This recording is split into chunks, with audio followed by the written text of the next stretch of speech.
Some of the measures we have instituted to deliver peace and security includes training and arming more reservists and deploying more personnel from our disciplined forces.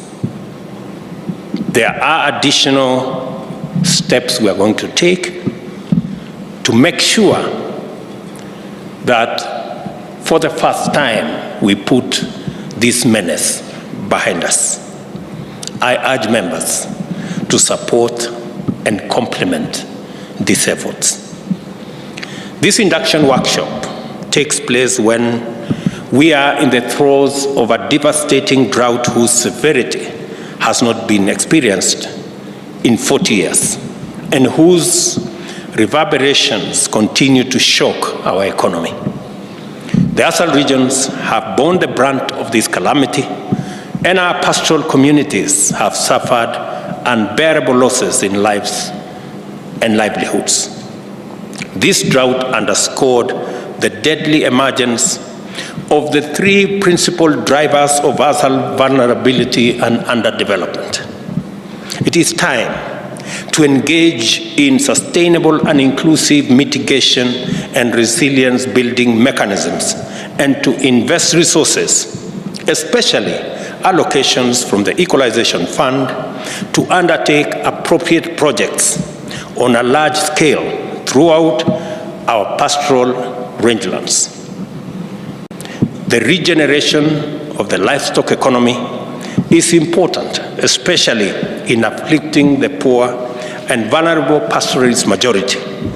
The production of good quality skin, including its recovery from animals that die from causes such as drought and accidents, goes some way to maximize livestock value.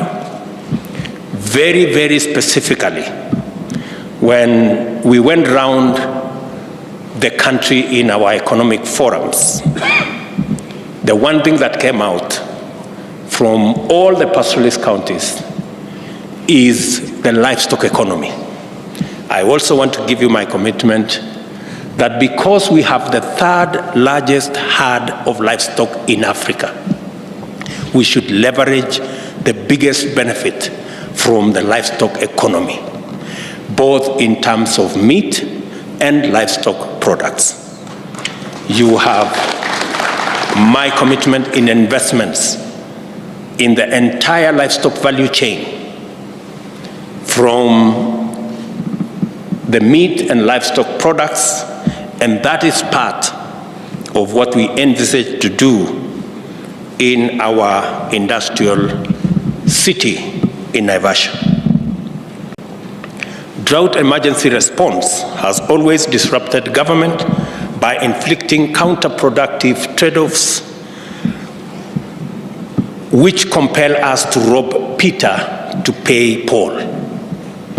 To stop this, government has now established the National Drought Emergency Fund, a multi-donor instrument aimed at mobilizing resources and ensuring that at all times, funds are available for drought preparedness, response, and recovery.